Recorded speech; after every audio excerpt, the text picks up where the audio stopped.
Deux chiffres en mode s'entrechoquent et le Sahel bascule d'un cran brutal.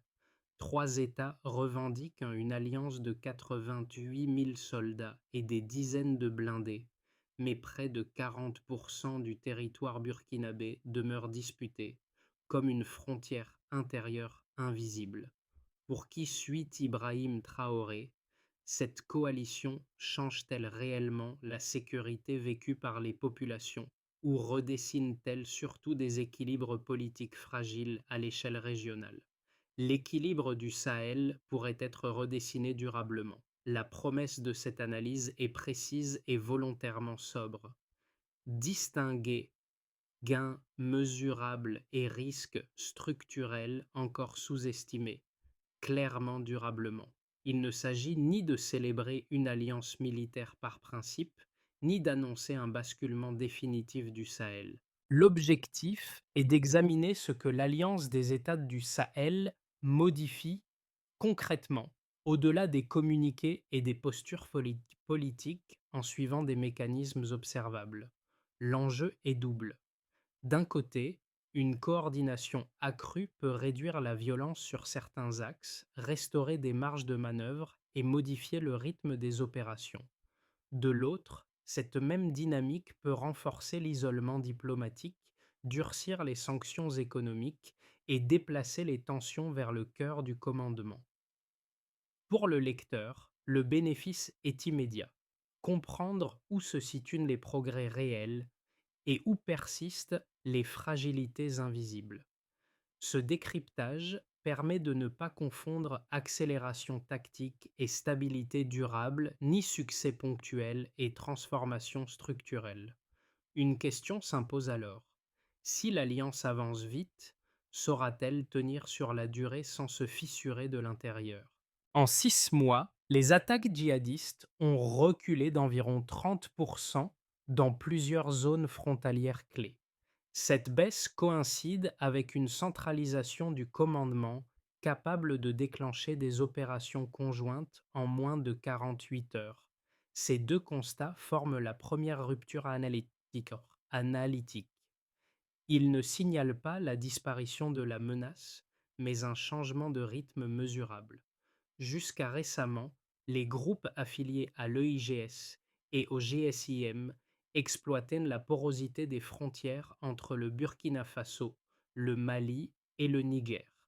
Les attaques se succédaient, l'information circulait lentement et chaque armée réagissait dans son propre périmètre, souvent trop tard. La dynamique était celle de l'usure, sans inversion durable de tendance. L'Alliance des États du Sahel, officialisée en janvier 2025, s'inscrit en rupture avec ce schéma. Elle ne repose pas d'abord sur une augmentation massive des effectifs, mais sur une transformation organisationnelle.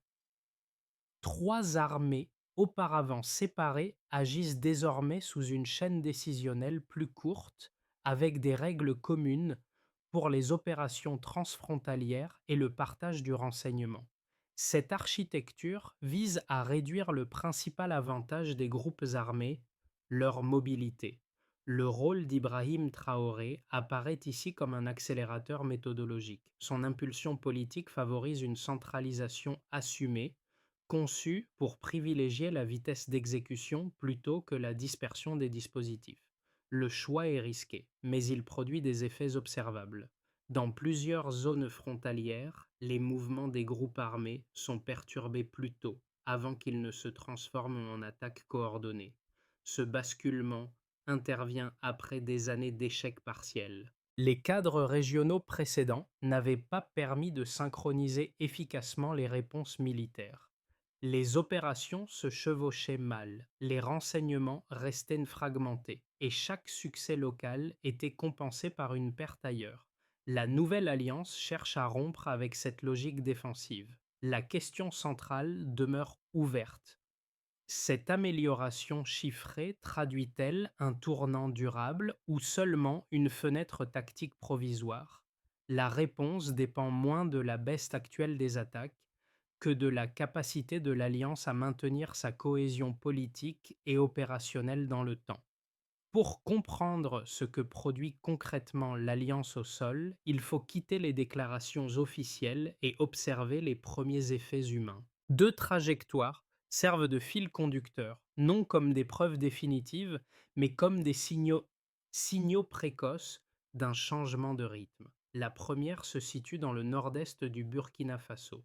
Sur un axe rural longtemps abandonné, des unités burkinabées et maliennes patrouillent désormais ensemble.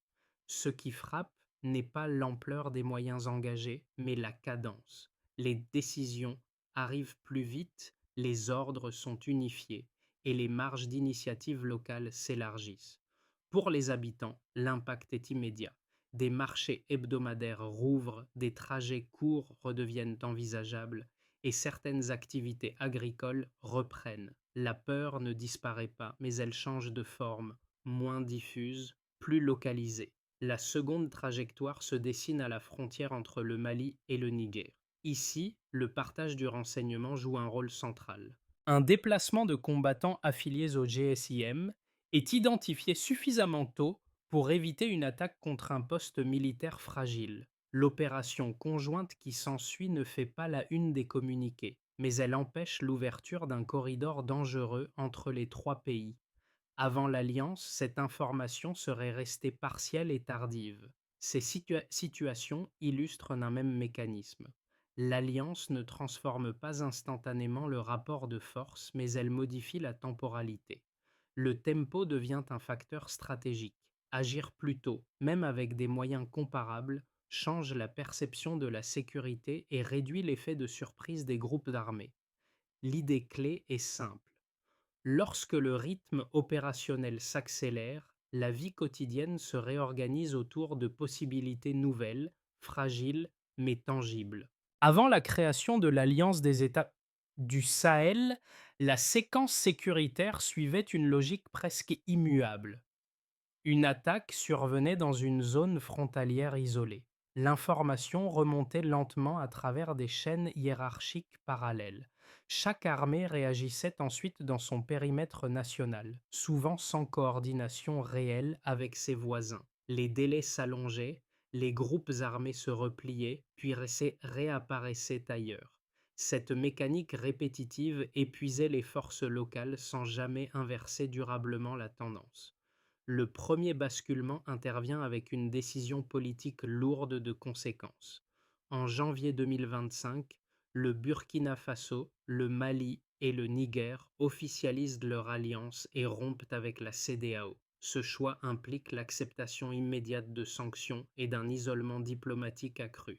Les dirigeants présentent cette rupture non comme un geste idéologique, mais comme une condition préalable à toute stratégie cohérente. Pour Ibrahim Traoré, l'enjeu est explicite. Perdre des appuis extérieurs pour gagner une liberté d'action opérationnelle jugée indispensable. Dans les jours qui suivent, une série de micro-décisions accélère la transformation. Les états-majors définissent des règles communes pour les patrouilles transfrontalières. Un canal unique de renseignement est activé en moins d'une semaine. Des procédures autrefois négociées pendant des mois sont validées en quelques heures. Ces ajustements passent largement d'inaperçus à l'extérieur, mais ils modifient en profondeur la mécanique interne des forces armées. La montée en puissance reste progressive jusqu'au printemps. Le point culminant survient en mars 2025. Un convoi djihadiste se déplace entre le nord du Burkina Faso et le centre du Mali avec l'intention de s'implanter temporairement. Avant l'Alliance, aucune armée n'aurait pu agir assez vite pour l'intercepter.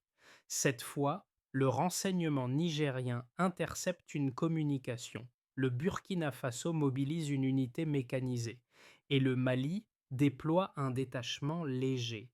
En moins de 36 heures, les forces convergent sous l'autorité d'un centre de commandement unifié. L'opération empêche l'installation d'une base qui aurait servi de plateforme à plusieurs attaques futures. Cet épisode marque un avant et un après. Pour les observateurs régionaux, il s'agit de la première démonstration visible de la nouvelle vitesse opérationnelle. L'Alliance ne se contente plus d'exister sur le papier, Elle agit dans des délais auparavant inaccessibles. Ce succès tactique renforce la crédibilité du dispositif et alimente un sentiment prudent de regain de contrôle. Les répercussions ne tardent pas. À partir d'avril, plusieurs routes rurales longtemps coupées sont rouvertes. Les déplacements internes diminuent dans certaines zones considérées comme stabilisées. Les attaques chutent sur des axes sensibles sans disparaître totalement. Ces signaux restent fragiles, mais ils témoignent d'un changement de dynamique perceptible. Cependant, chaque avancée génère aussi de nouvelles tensions. Le Mali conteste certaines répartitions logistiques. Le Niger s'interroge sur l'équilibre du commandement, perçu comme favorable à Ouagadougou. Sur le plan international, les chancelleries occidentales durcissent entre leurs positions, tandis que les groupes armés testent de nouveaux axes pour contourner la pression accrue. La séquence est donc claire. Activation politique, montée en puissance opérationnelle, démonstration de vitesse, puis effets en chaîne. Mais cette accélération porte en elle une question centrale. La cohésion politique pourra-t-elle suivre le rythme imposé par le succès tactique? La ligne de base est claire avant l'alliance, puis le paysage évolue sensiblement après sa mise en œuvre. Avant janvier 2025, les zones frontalières du Burkina Faso et du Mali connaissaient un niveau d'attaque relativement stable depuis près de 3 ans, avec des variations locales mais sans inflexion durable. 6 mois après l'entrée en fonctionnement du commandement unifié voulu par Ibrahim Traoré, plusieurs indicateurs commencent à se déplacer. Un premier indicateur concerne la violence armée. Dans plusieurs zones frontalières clés, les attaques djihadistes reculent d'environ 30%. Cette évolution signifie que la baisse reflète surtout une perturbation des déplacements adverses, pas leur disparition. Ce chiffre doit être lu avec prudence. Il ne signifie pas que les groupes affiliés à l'EIGS et au GSISM sont neutralisés. Il indique plutôt qu'ils rencontrent davantage d'obstacles pour circuler, se regrouper et préparer des actions coordonnées. L'alliance agit ici sur le rythme en réduisant les fenêtres d'opportunité disponibles pour l'adversaire. Un deuxième indicateur concerne les déplacements internes de population. Dans certaines zones considérées comme stabilisées au Burkina Faso, les déplacements forcés diminuent d'environ 20%. Cette évolution signifie que le seuil de peur baisse suffisamment pour permettre des retours partiels temporaires. Ce signal est socialement important. Il ne traduit pas un retour massif et définitif, mais un changement de perception. Des familles tentent de revenir cultiver leurs champs, rouvrir des marchés locaux ou reprendre des trajets courts. La sécurité reste fragile, mais elle devient mesurable dans les comportements. Un troisième indicateur concerne l'intensité de la violence résiduelle sur des axes sensibles. Dans certaines zones sous contrôle opérationnel de l'Alliance, les incidents violents diminuent d'environ 15%. Cette évolution signifie que les opérations conjointes perturbent surtout les routes logistiques secondaires. Cette baisse plus modeste révèle un effet précis. Les groupes armés conservent des capacités d'action, mais ils doivent se fragmenter davantage, rallonger leurs itinéraires et accepter des coûts logistiques plus élevés. Le gain est réel, mais conditionné à la continuité de la pression militaire. Pris ensemble, ces chiffres dessinent une tendance cohérente. Avant l'alliance, la coordination transfrontalière nécessitait souvent plusieurs jours, parfois davantage. Désormais, les forces des 3 pays peuvent redéployer des unités mécanisées en moins de 48 heures. Le partage du renseignement, longtemps entravé par la méfiance et l'absence d'outils communs, devient une pratique quotidienne. Un canal unique agrège observations aériennes, interceptions radio et rapports des postes frontaliers. Cependant, les limites apparaissent clairement. Les groupes djihadistes conservent une forte capacité d'adaptation. Ils déplacent leurs activités vers des zones moins surveillées, testent les marges du dispositif et exploitent la moindre faille de coordination. Certaines régions rurales demeurent instables, notamment dans les confins entre les trois pays, où la présence de l'alliance reste intermittente. Enfin, les chiffres ne captent pas les tensions internes. Les désaccords sur la répartition des moyens, l'équilibre du commandement et la dépendance envers des partenaires extérieurs pèsent sur la durabilité du système. Les données confirment une amélioration opérationnelle réelle mais conditionnelle. La conclusion quantitative est donc nuancée. La structure fonctionne mieux qu'avant, mais sa solidité à long terme dépendra moins des pourcentages actuels que de la capacité politique à maintenir la coordination. La lecture la plus favorable de l'Alliance des États du Sahel repose sur un raisonnement solide, formulé sans détour.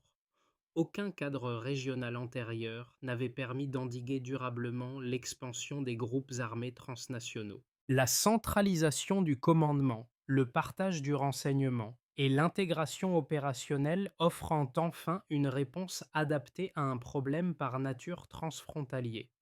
Dans cette perspective, unir le Burkina Faso, le Mali et le Niger relève moins d'un choix politique que d'une nécessité opérationnelle.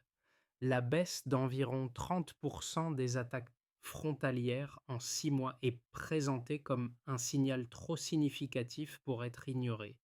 Le retrait de la CEDEAO et l'acceptation des sanctions deviennent alors le coût assumé d'une autonomie stratégique retrouvée. La lecture critique mérite la même rigueur analytique. Elle souligne que l'efficacité militaire ne supprime pas les divergences politiques. Les priorités sécuritaires diffèrent, les capacités logistiques sont inégales et la question du leadership demeure sensible. Le poids du Burkina Faso dans la structure de commandement impulsée par Ibrahim Traoré suscite des réserves à Bamako et à Niamey. À cela s'ajoute une dépendance accrue envers des partenaires extérieurs non occidentaux, perçus comme un facteur d'isolement diplomatique et de vulnérabilité économique. Pour les sceptiques, les groupes affiliés à l'EIGS et au GSIM conservent suffisamment de marge pour exploiter la moindre fissure interne. La réponse la plus robuste ne tranche pas idéologiquement, elle s'appuie sur les faits observables. Les résultats tactiques sont réels et mesurables, mais ils restent conditionnés à une cohésion politique encore incomplète. La performance militaire progresse plus vite que la gouvernance commune. Le point d'équilibre est décisif. Tant que la coordination compense les désaccords, l'alliance avance. Si les tensions internes prennent le dessus, elles peuvent annuler rapidement les gains accumulés.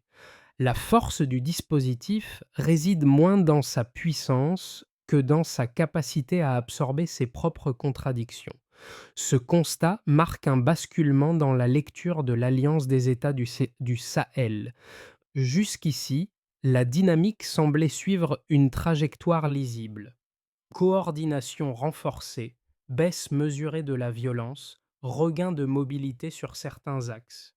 À mesure que l'efficacité opérationnelle progresse, une pression moins visible apparaît au cœur même du dispositif. La structure qui permet d'agir plus vite devient aussi celle qui concentre les frictions. Le changement tient à l'architecture du commandement. En centralisant les décisions, l'alliance réduit les délais et améliore la synchronisation. Mais cette centralisation rend les arbitrages plus exposés. Les déséquilibres de pouvoir, autrefois dilués dans des cadres régionaux complexes, deviennent plus visibles et plus sensibles. Chaque succès tactique renforce l'exigence de transparence et d'équité entre partenaires.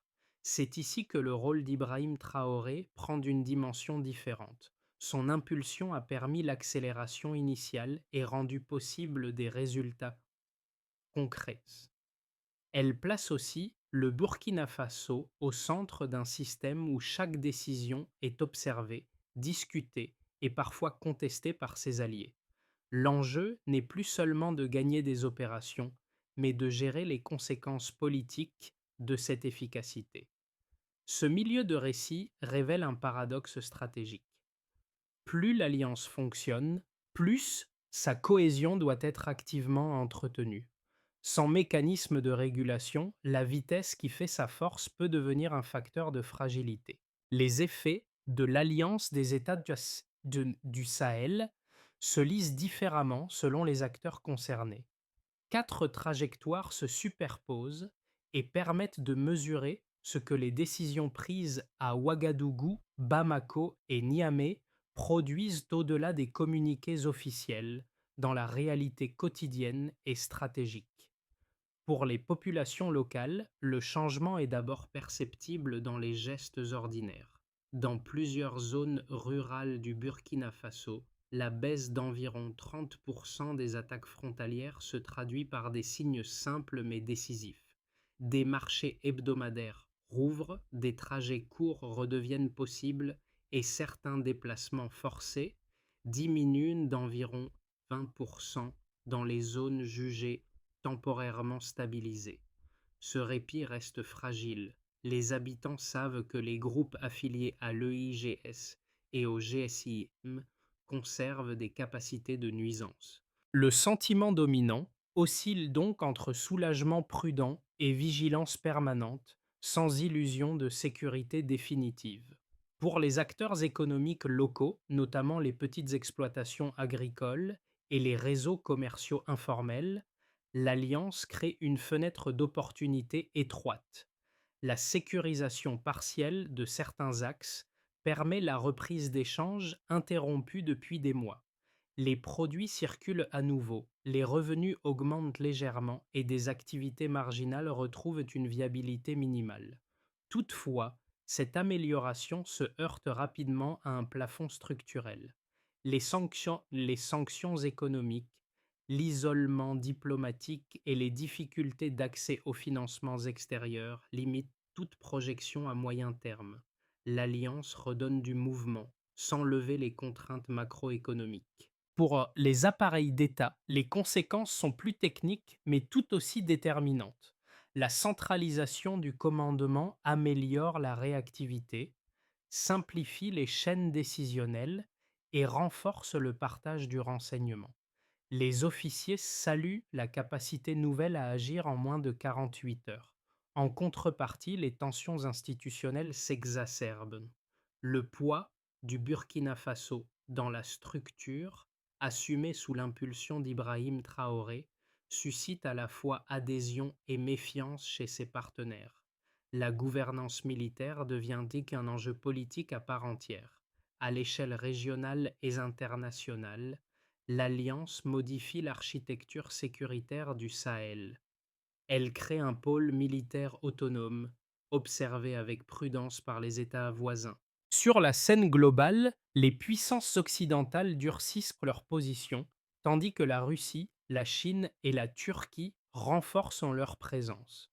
Cette polarisation repositionne la région dans un jeu de forces plus large, multipliant à la fois les leviers stratégiques et les vulnérabilités diplomatiques. Ces quatre lectures convergent vers un même constat. Les bénéfices sont réels et mesurables, mais profondément conditionnels.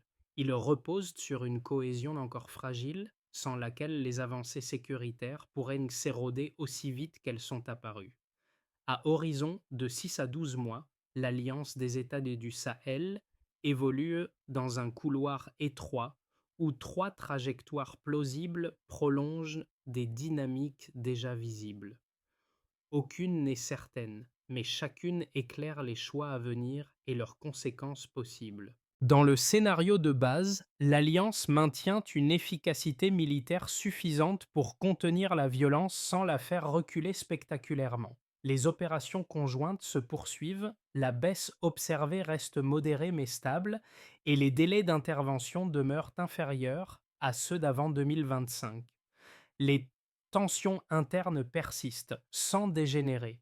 Les capitales acceptent des compromis imparfaits sur la répartition des moyens et du commandement afin d'éviter les blocages. Les sanctions occidentales restent en place, mais leurs effets sont partiellement amortis par des partenariats alternatifs.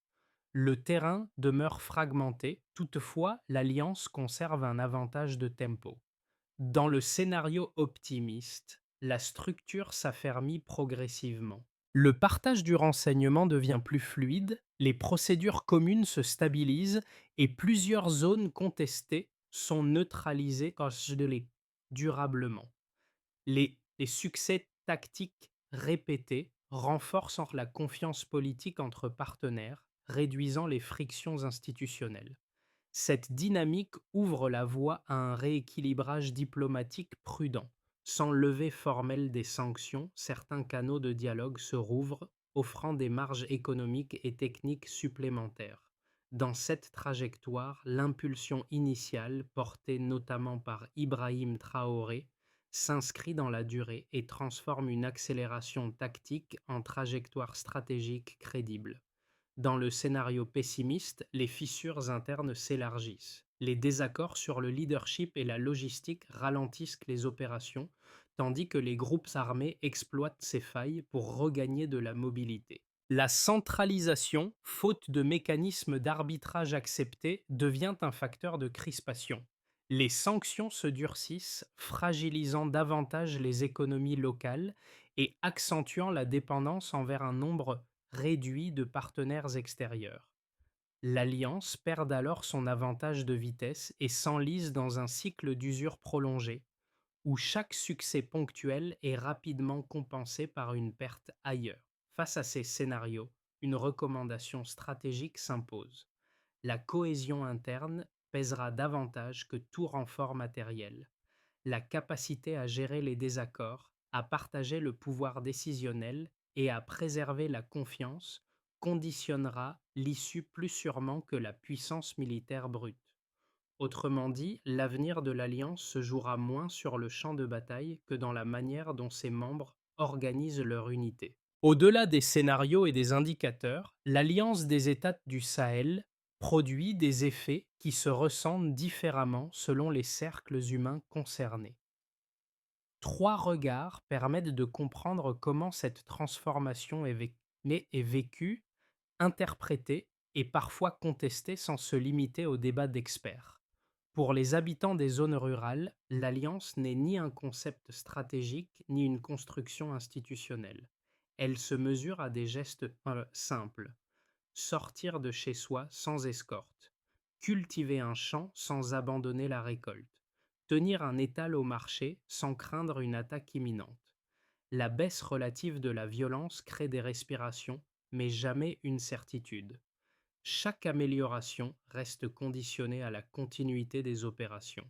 Pour ces familles, la sécurité n'est pas un état stable, mais une variable fragile, réversible à tout moment. Dans les centres urbains et les capitales, une jeunesse connectée observe l'alliance à distance.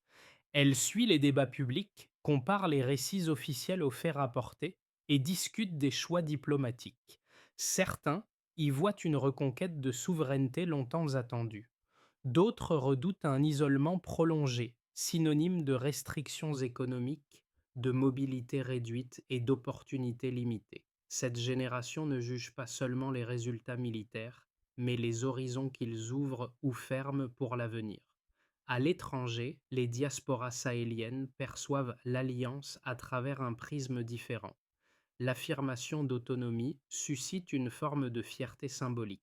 En parallèle, les sanctions, la polarisation géopolitique et le risque d'instabilité durable nourrissent l'inquiétude. Les transferts financiers, les projets de retour investis ou d'investissement deviennent plus incertains. Le lien avec les pays d'origine se charge d'ambivalence. Ces trois cercles partagent un même besoin. Ils attendent moins des discours que des signaux cohérents et durables. La crédibilité de l'alliance se jouera dans sa capacité à transformer un répit fragile en trajectoire lisible, compréhensible et soutenable pour ceux qui en vivent directement ou indirectement les conséquences. Pour consolider les acquis sans fragiliser l'ensemble, l'Alliance des États du Sahel a besoin d'une feuille de route pragmatique, centrée sur des mécanismes simples, mesurables et rapidement activables.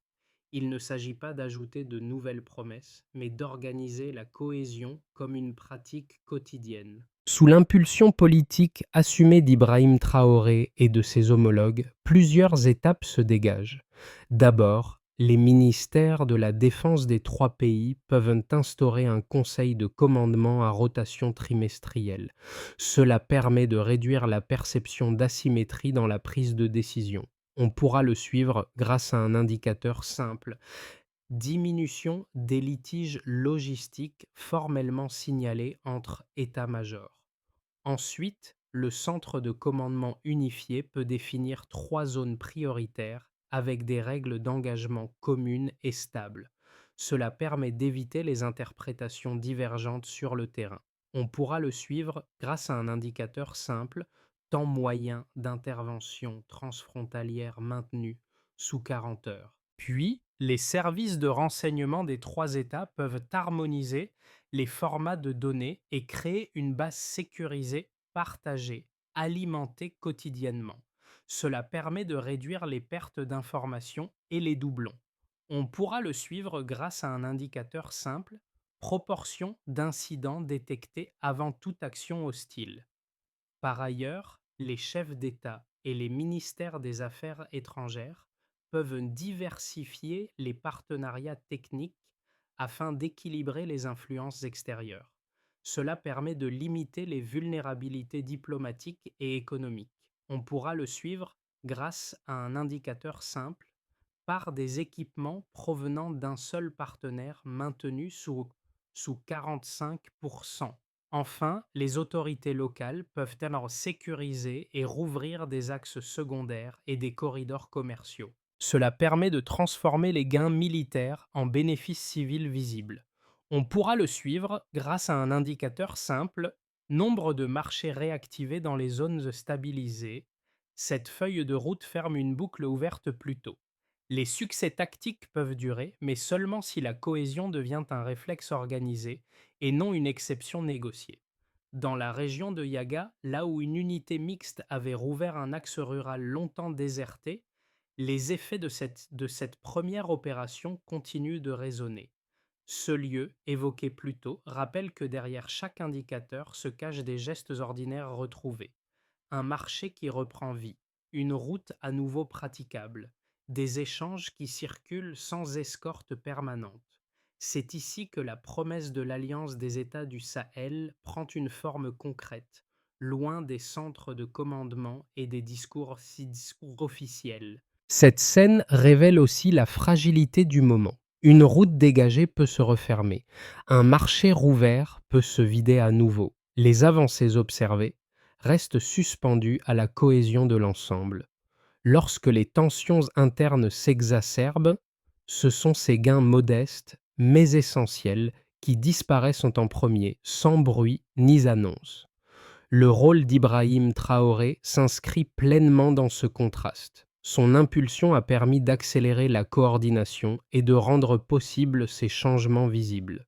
Elle a aussi placé l'Alliance face à une exigence nouvelle: transformer l'unité tactique en stabilité politique durable, capable de résister aux pressions internes et externes.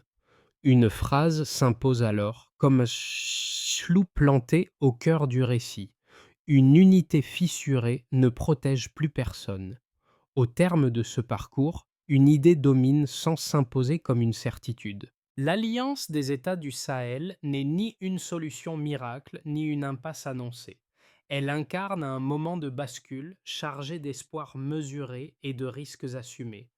Dans les zones rurales, elle évoque la possibilité fragile d'un quotidien moins contraint par la peur. Dans les capitales, elle alimente des débats intenses sur la souveraineté, l'isolement et les choix d'alliance. Sur la scène internationale, elle repositionne le Sahel dans un jeu de force plus large, où chaque décision compte davantage qu'auparavant. Le rôle des dirigeants, dont Ibrahim Traoré, s'inscrit désormais dans cette conversation élargie. Les décisions prises aujourd'hui ne produiront pas seulement des effets sécuritaires immédiats. Elles façonneront la manière dont la région sera perçue, soutenue ou contestée dans les années à venir. Comprendre ces dynamiques n'est pas un exercice abstrait. C'est une manière de mieux saisir ce qui se joue, au-delà des titres et des annonces. Ce débat n'appartient pas aux seuls responsables politiques ni aux experts. Il se nourrit des regards, des questions et des interprétations de chacun. Quelle trajectoire vous paraît aujourd'hui la plus crédible pour le Sahel et quels signaux vous semblent décisifs pour en juger?